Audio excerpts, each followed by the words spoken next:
하나님께서 우리에게 오늘 주신 말씀은 출애굽기 2장 23절에서 25절, 출애굽기 2장 23절에서 25절입니다. 구약 성경 84면입니다. 제가 봉독해 드리겠습니다. 여러 해 후에 애굽 왕은 죽었고 이스라엘 자손은 고된 노동으로 말미암아 탄식하며 부르짖으니 그 고된 노동으로 말미암아 부르짖는 소리가 하나님께 상달된지라. 하나님이 그들의 고통 소리를 들으시고 하나님이 아브라함과 이삭과 야곱에게 세운 그의 언약을 기억하사 하나님이 이스라엘 자손을 돌보셨고 하나님이 그들을 기억하셨더라. 아멘. 예, 여러분 혹시 이케르 카시아스라는 축구 선수를 혹시 아십니까? 모르시는 분들이 더 많으실 텐데 스페인의 축구 선수예요. 스페인의 축구 선수를 저희가 어떻게 합니까?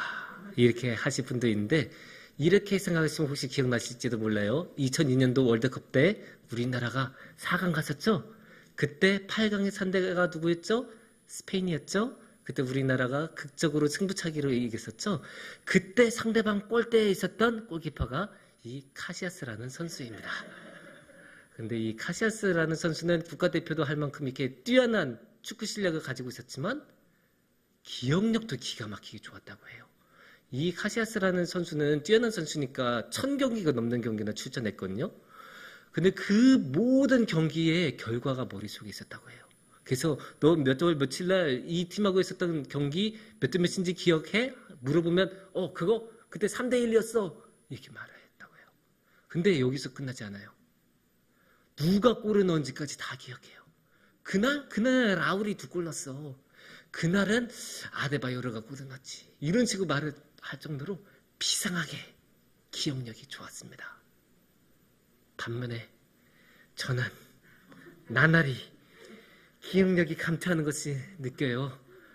예를 들어 그 기억력이 안 좋을 때 그 클래식한 예가 있지 않습니까? 내 안경 어디 있어? 내 안경 어디 갔어? 사실 이거는 그래도 그냥 안경은 조금 못 찾을 뿐이지 나중에 다 찾기는 찾아요. 근데 이것보다 더 심한 경우가 저는 있었어요. 며칠 전에 너무 더워서 좀 세수를 하려고 너무 더워서 세수하려는데 안경을 쓴 상태에서 세수를 어떻게 됐었겠습니까? 이렇게 기억력 덕분에 이렇게 소소한 에피소드도 생기고 참 재밌고 좋죠. 근데 사실 기억력은 이런 소소한 이야기를 뛰어넘을 정도로 아주 깊고 큰 의미를 갖는 게 이 기억이라는 것입니다. 그래서 오늘 이 시간에는 우리가 오늘의 본문 말씀을 통해서 한번 기억에 대해서 그 기억의 의미에 대해서 함께 생각을 해보는 시간을 가졌으면 좋겠습니다. 오늘의 말씀의 배경은 이집트입니다. 가나안 땅이 아니고 이집트예요. 그것도 좀 특이하죠. 근데 왜 이집트일까요? 여러분들 다 아시다시피 이스라엘 민족은 이집트에 살고 있었죠. 왜? 요셉에 따라서 야곱과 그의 가족이 다 이집트로 내려가서 이주한 다음에 그곳에서 오랫동안 정착하고 살면서 큰 민족을 이뤘습니다. 그렇게 큰 민족을 이루고 강인한 민족이 되니까 슬슬 이집트 사회에서 견제가 들어오기 시작해요. 이집트 왕이 뭐라고 했었을까요? 출애굽기 1장 10절을 보면 그게 나옵니다. 출애굽기 1장 10절에서 보면 그래 이제 전쟁이 만약에 일어났다 치자. 그래서 전쟁이 일어났을 때 이 이스라엘 애들 원래 얘네 우리 민족 아니잖아. 얘네가 저 적군하고 손을 잡아서 우리를 공격하면 우리 어떻게 되겠어? 그러면 정말 큰일 나지 않겠냐? 그러면서 이집트 왕의 그 주도로 엄청나게 공격하고 괴롭히기 시작합니다. 그래서 이스라엘 민족이 이집트 땅에서 온갖 고난을 당해요.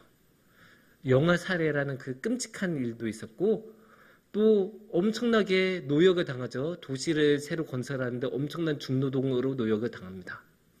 그러다가 이렇게 오랜 시간 중노동을 당하다가 오늘의 본문 말씀에 이르러서 드디어 이렇게 괴롭히던 왕이 세상을 떠났다고 해요. 근데 세상을 떠났다고 해서 이 왕이 죽었다고 해서 이스라엘 사람들의 삶이 달라졌을까요? 아닙니다. 전혀 달라지지 않았습니다. 여전히 이스라엘 사람들은 고통을 당하고 있고 여전히 이스라엘 사람들은 힘들었습니다. 그래서 이스라엘 사람들은 너무나 힘들어서 하나님 도와주세요. 우리 너무나 힘듭니다. 고통의 소리를 부르짖었다고 했습니다. 그러자 하나님께서는 어떻게 하셨다고 했을까요? 하나님께서는 기억하셨다라고 합니다. 오늘의 말씀이 그렇게 길지 않은 말씀이잖아요. 3절밖에 안 되는 그런 본문인데 이 짧은 본문에 2번이나 기억을 하셨다는 말씀이 나와요. 24절을 보면 그 언약을 기억하사라고 이야기를 하고 있고 24절에서는 그의 언약을 기억하사라고 이야기를 하고 있고 25절에서는 하나님이 그들을 기억하셨더라 이렇게 이야기를 하고 있습니다.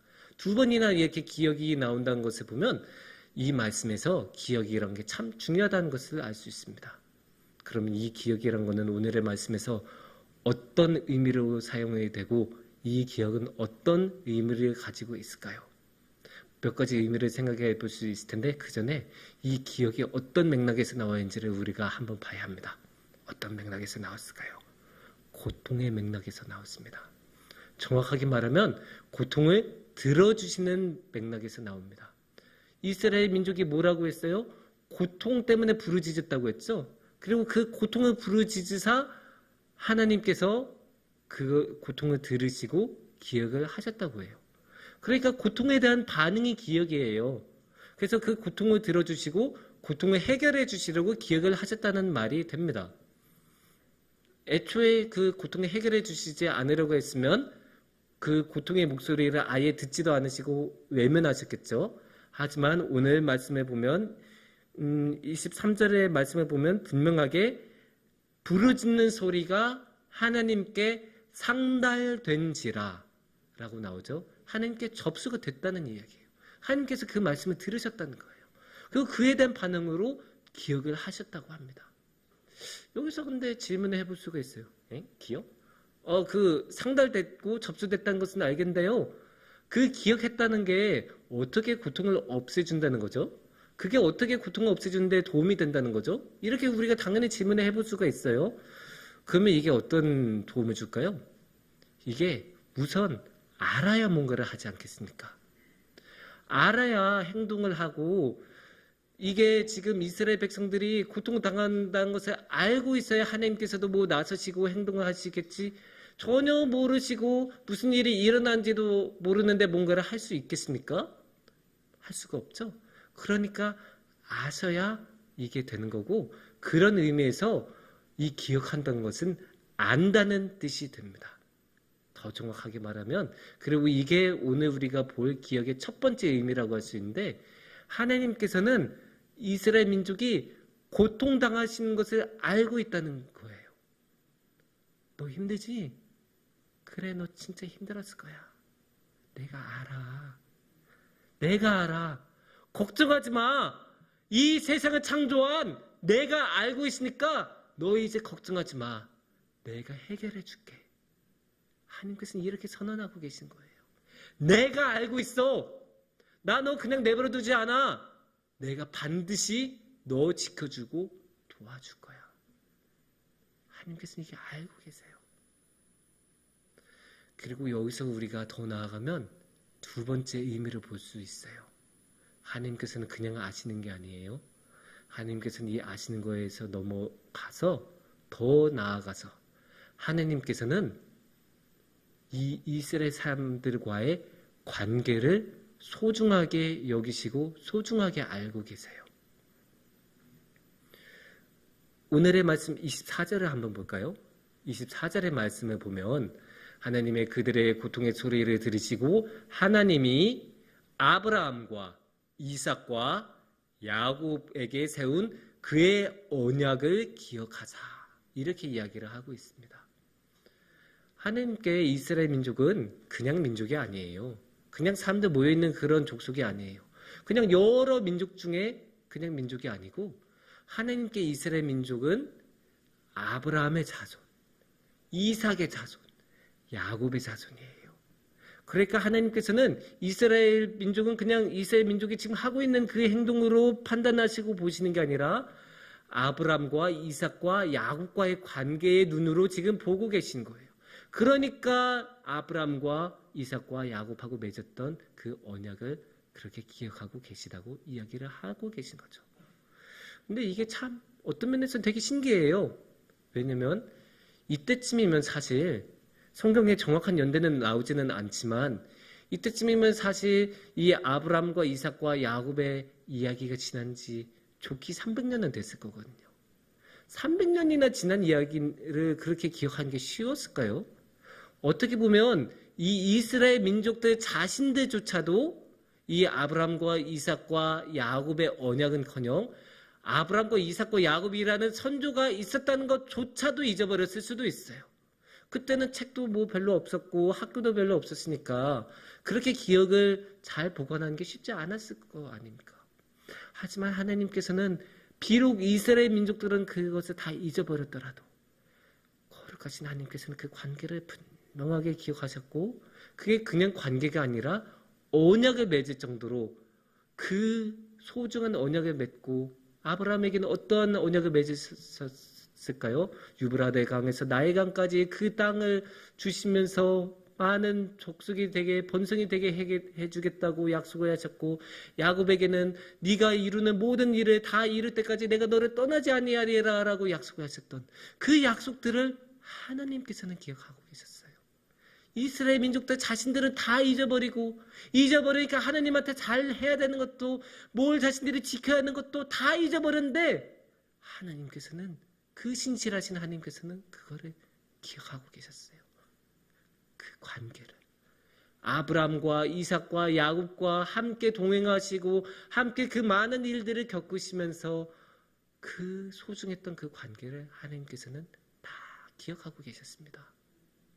이렇게 관계를 기억한다는 것은 하나님께서 그만큼 이 아브라함과 이삭과 야곱과의 관계를 소중하게 여겼다는 뜻이에요. 소중하게 여기지 않으면 쉽게 잊어버려요.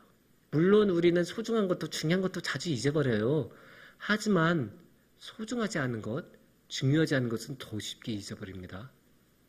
우리가 생각해 보세요. 대청소 같은 거 하면 우리 다 막 창고 같은 것도 다 끌어내고 막 여러 가지 해서 다 이렇게 모으잖아요. 그래서 모아서 딱 보면 쓸모없는 거는 다 버리지만 그래도 소중한 것은 남기지 않습니까? 결혼 반지 같은 거 아무리 싸다고 해도 함부로 버리는 사람 아무도 없을 거예요. 왜냐? 결혼이라는 너무나 소중한 관계를 기억하기 위함이죠. 그런 추억이 깃들인 물건, 그런 소중한 물건들은 우리가 함부로 버리지 않아요. 왜냐하면 그 소중한 기억을 우리가 계속 보존하고 그 소중한 기억을 우리가 계속 가지고 싶어 하기 때문이에요. 여기서 우리가 또 볼 수 있는 거죠. 그만큼 하나님께서는 그 기억을 버리지 않으셨다는 것, 그 언약을 폐기하지 않으시고 아직도 중요하게 여기신다는 것은 그만큼 아브라함과 이삭과 야곱과의 관계를 소중하게 여기셨다는 뜻입니다. 그래서 300년이 지난 이 아브라함과 이삭과 야곱의 자손들마저도 소중하게 여기신 만큼 하나님께서는 그렇게 소중하게 여기셨습니다. 여기서 우리가 한 발짝 더 나아가서 세 번째 기억의 의미를 한번 생각해 볼 수 있을 것 같습니다. 세 번째 기억의 의미는 인정하고 존중한다는 뜻이 있습니다. 무엇을 인정하고 존중하는 것일까요? 네가 그것을 했다는 것을 정말로 인정하고 그거 정말 잘하고 그것에 대해서만큼 내가 널 정말로 존중해. 이렇게 말하고 뜻하는 것이거든요. 사실 오늘의 이 본문 말씀의 이야기, 이 모든 이야기가 왜 시작이 됐어요? 이집트에서 이스라엘 민족이 괴롭힘을 당해서 고통을 당해서 시작이 된 일이죠. 근데 이 고통이라는 모든 게 어떻게 시작이 되었을까요? 앞에 있었던 1장 8절의 말씀을 한번 우리가 볼까요? 1장 8절의 말씀을 보면 요셉을 알지 못하는 새 왕이 일어나 애굽을 다스리더니 라고 나옵니다. 이 모든 이야기를 그러니까 이집트 왕이 애굽을 기억에서 잃어버리면서 시작이 된 거예요. 요셉이 어떤 사람이었어요? 요셉은 혈혈단신으로 혼자 이집트 땅에 와서 총리까지 오른 다음에 이집트 땅에 어마어마한 공헌을 했었던 사람이죠. 모든 나라들이 가뭄으로 기근으로 힘들어할 때 기가 막히게 미리 대비를 해놔서 이집트 사람들은 전혀 피해를 받지 않고 오히려 그때 영토를 어마어마하게 확장할 수 있도록 요셉이 엄청난 공헌을 했었던 그런 기가 막힌 국무총리가 이 요셉이었어요. 그러니까 이 요셉의 얼굴을 보고 바라오가 애굽의 왕이 이 이스라엘 사람들한테 땅을 내주고 그곳에 정착을 하게 해주고 많은 혜택을 준 것 아닙니까? 물론 이집트 사람들은 불만이 생길 수 있어요. 갑자기 외국인들이 자신의 동네에서 살면 기분이 안 좋을 수도 있습니다. 많은 사람들이 요새도 그래요. 하지만 그 사람들은 분명히 이렇게 생각했을 거예요. 에휴, 기분 나쁘긴 하지만 저 요셉을 보고 우리가 넘어가자. 그래도 요셉이 우리 이집트 땅에 많은 공헌을 했으니까 넘어가자. 이렇게 하고 그냥 인정하고 넘어가 준 거예요. 하지만 이 기억에서 없어지자 이 기억을 잃어버린 세대가 나타나자 어떻게 되었을까요? 아니 쟤네는 뭔데 저 땅에서 저렇게 살아? 아 저거 우리 땅인데 왜 쟤네는 저기서 살아? 제대로 세금도 안 내고 무슨 혜택은 저렇게 많이 받고 있어? 이렇게 되지 않겠습니까? 이렇게 되니까 요셉을 기억하지는 못하는 왕도 마음껏 이스라엘 민족을 괴롭힐 수 있었습니다. 여기서 우리는 극심한 대비를 볼 수가 있어요. 이 이집트 왕은 요셉을 기억하지 못합니다. 요셉의 기억을 잃어버렸어요. 하지만 하나님은 어떠셨나요? 하나님은 아브라함과 이삭과 야곱을 분명히 기억하고 계셨어요. 누가 더 오래됐어요? 당연히 아브라함과 이삭과 야곱이 더 오래되지 않았습니까? 그런데도 이집트 왕은 잊어버리고 기억하지 못하고 하지만 하나님께서는 기억을 하시고 계속 인정하시고 존중하시고 자신의 언약의 파트너로 같이 계약을 한 상대로 인정을 해주시면서 그래 너는 나의 계약 상대자니까 내가 너를 위해서 이런 계약을 나하고 같이 맺었으니까 내가 맺은 언약이 있으니까 그래 너 인정해줄게 내가 너 존중해줄게 너는 존귀한 사람들이고 이렇게 괴롭힘을 당한 사람들이 아니야 이렇게 고통을 당한 사람들이 아니야 내가 널 지켜주고 내가 널 도와줄게 그 고통에서 벗어나게 내가 해줄게 하나님께서는 이렇게 존중을 해주세요. 이집트 왕하고는 전혀 다르죠. 여기서 하나님의 이 깊은 마음 존중해 주시는 이 인자하시고 젠틀한 모습을 우리가 볼 수 있고 또 그 관계를 소중하게 여기시는 그 하나님의 깊은 사랑 또 그 고통당하는 이스라엘 사람들을 그냥 지나치시지 못하시고 그 고통의 부르짖음을 외면하지 못하시는 그 깊은 자애로운 마음을 우리가 볼 수 있습니다. 이렇게 되면 참 명확한 것 같아요. 우리가 누구를 따라야 할까? 이집트 왕으로 우리는 이 세상을 대변을 하고 대표를 할 수 있다고 우리는 볼 수 있는데 여기 한쪽에 세상이 있고 여기 한쪽에 하나님이 계시다고 우리는 볼 수가 있잖아요. 그러면 우리 마음은 항상 세상 쪽으로 많이 끌려요. 세상이 눈앞에 바로 보이고 세상은 즉각적으로 뭔가 반응도 나온 것 같고 즉각적으로 뭔가 효과가 나온 것 같잖아요. 그런데 이 세상은 우리를 기억해 주지 않아요. 아무리 잘해줘도 결국 이집트 왕은 요셉을 잊어버렸어요. 하지만 하나님께서는 잊어버리지 않으세요.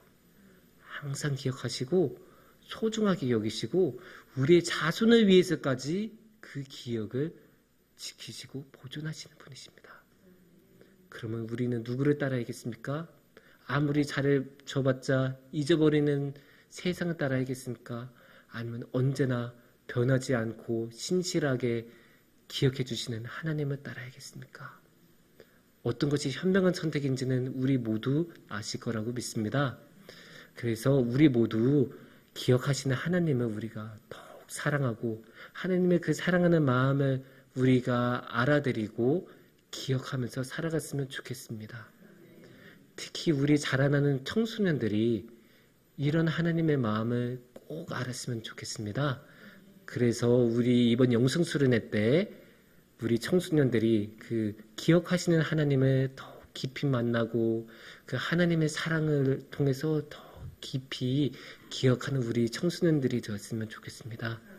그래서 우리 모두 함께 기억하시는 하나님을 우리도 기억하고 우리도 사랑하면서 우리 안에 사랑이 더욱 충만해지기를 축원합니다.